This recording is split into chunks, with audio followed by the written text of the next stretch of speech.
Hi survivors and welcome back to the Apocalypse Post. I am Makeshift and I'm about to give you my Wasteland Weekend 2018 recap. But before we do that, please make sure that you're subscribed and you've hit that little notification bell so you don't miss an episode. And if you like this channel and want to help keep it shining in chrome, please consider becoming a member on our Patreon page. You can donate as little as $1 an episode, and trust me guys, it really does start to add up. It takes a lot of time and a lot of dollar bills, y'all, to keep this thing running. So if you like this content and you want to see more of it, give me your money.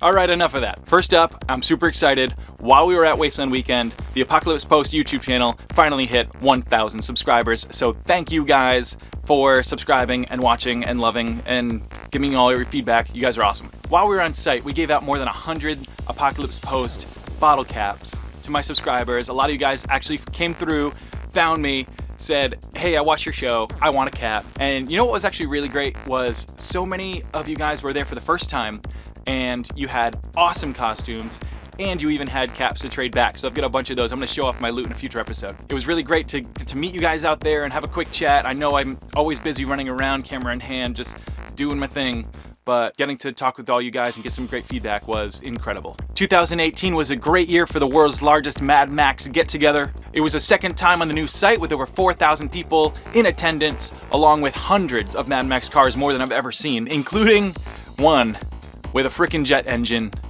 on the back. Spud, you're an animal. Tribes like the Disciples of the Deez, the Deathguild, the WCC, the Nuclear Bombshells, the Skullduggers, Road Rash, among so many others, really brought it, as always, amping up what they brought before and just doing a hell of a job making sure that there's all those places that we know and love to keep going back to. And Wasteland City is feeling more like a city than ever before. Did you guys check out that new theater right next to the stage? And did you see how the Deez and the stage and the Thunderdome and the Atomic Cafe were all so close? It really felt like you were just on a main street in a real working town. And that goes in addition to all the tribes that really brought it this year. I mean, this was definitely the year of the lounge. So many camps had great places to hang out, get out of the sun, have a drink, just walking around, so many places inviting you in. Karaoke, anyone? To come check out their space. That was amazing. Well done, guys. We had 3 huge post-apocalypse celebrities at Wasteland Weekend this year. Did you guys see Rictus Erectus driving through the entire event on the back of a freaking Mad Max car, accompanied by Immortan Joe and Slit?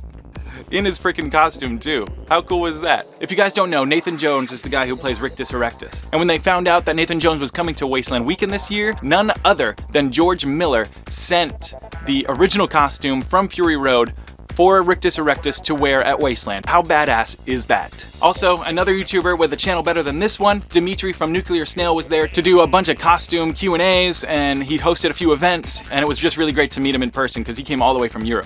And also in from Europe, from the UK, Mark Cordery came and did a couple post-apocalyptic tutorials himself. He gave demonstrations on his techniques putting together costumes, and even did a post-apocalyptic doll workshop, which looked way better than I would have expected. Some of the creatures you guys came up with were insane. Well done. Okay, here's something that really stood out. I'm a hair guy, right? Been growing this for a few years. Tim Cottage of the band All Hail the Crimson King, or as you may know it, Attack, has been growing his dreads for 13 years. That's since 2005. He's been growing his dreads. In the middle of their set, Tim Cottage cut his freaking dreads off. All of them.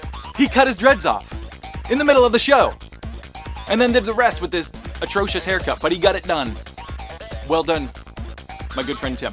I've been going to Wasteland Weekend since 2011. This was my 8th year at the event, and ready for this? This was my first time driving a Wasteland vehicle. Actually driving. I mean, I've ridden in a ton, and actually I make my way around by sticking out a thumb and catching rides wherever I'm going. But this was the first time I got to drive an actual vehicle, and let me tell you this. I camped with the Dukes of the Nuke, and a couple of our Dukes, specifically Party Chief Queef Mango, Party Chief Mongo and Bacon, brought up this little war cart from San Diego they've been working on, and basically let all of us ride it around. So this was unbelievably my first time driving a Wasteland cart, and I am hooked, okay? Driving around Wasteland in a Wasteland cart, number 1, saves a lot of footsteps. Number 2, you get there a lot faster. And number 3, it's just freaking awesome. You really feel it. It's just so cool. Someone build me a car. And speaking of Wasteland vehicles, I don't know if you guys happen to catch this, but during the car cruise on Saturday, the War Rig, which is normally part of the front wall of Wasteland Weekend, actually moved, and it drove in the car cruise, covered in war boys. Just driving along covered in war boys. This was like right out of a movie. It was surrounded by other vehicles. I hope you guys caught this, but if not, I've got some video coming out in the highlights reel, which I'm working on. It takes forever. Be patient with me. Performances on the main stage were just mind-blowing as always, but a couple of them stuck out, and that was Hell's Sirens put on one hell of a show this year. They're the belly dancers, and the last act, the girl just covers herself in blood, and it's just insane. If you can't get Aesthetic Meat Front to show up, just get Hell's Sirens, because that way you get all the blood you need, right? Goddamn. A band that really stuck out this year, it was their first time. They're called Dead Animal Assembly Plant. I absolutely love their set. They put on one hell of a show. They got full makeup. They're running all over the place. Great job, guys. Really cool stuff. All right, here's a couple things I learned from Wasteland Weekend 2018 that I'll be working on for next year. Number one, bring a functional dust mask that's also in theme, because the dust on this site just seems like it's unrelenting. I don't think it's going anywhere. So you just gotta be ready for when the dust storms kick up, because the desert's windy, and combine that with dust, you get dust storms, and then it's all in your lungs and you're just hacking it up. So in order to avoid that, a in-theme dust mask is gonna be on my to-do list. Also, I showed you guys my camelback backpack bladder thing. So as it turns out, Wasteland costumes, which are full of pointy parts and metal and pins, and camelback bladders don't go well together. So I broke my camelback on Friday, and I had to start carrying bottles around. So from now on, I'm gonna make sure it's either protected in something, or I'm gonna also definitely get some extra bladders so I don't dehydrate, like I did. Number three, get longer stakes. I brought 12 inchers again, thinking that the ground was gonna be more compacted. It wasn't. So longer stakes, I'm thinking like 2-foot stakes to tie things down with. We always end up having to dig down like a foot through the sand and then drive our stakes and then cover it back over. So longer stakes I think are gonna help. And finally, I think this was actually something I learned last year, but this year proved it. There is no way you're gonna get to see everything. It's just the way it's gonna be now. There's 3 stages. So many camps are doing their own entertainment. Half of Wasteland is just walking around and having those little moments anyway that aren't scheduled. So it's kind of impossible to be there for everything. You need to be able to take your breaks. A lot of stuff happens during the day, at night, at all hours. So I think it's about time that we just understand you can't see everything and just go and have fun and try not to get everywhere. Right?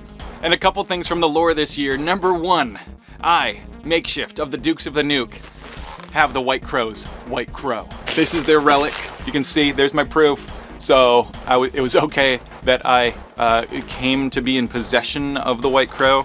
Here's the way it's gonna be, all right? So I've got the crow. If the White Crows ever wanna see it again, there are gonna be demands. I don't know what they are yet, but they're coming. And they're gonna be bad, good, good, bad.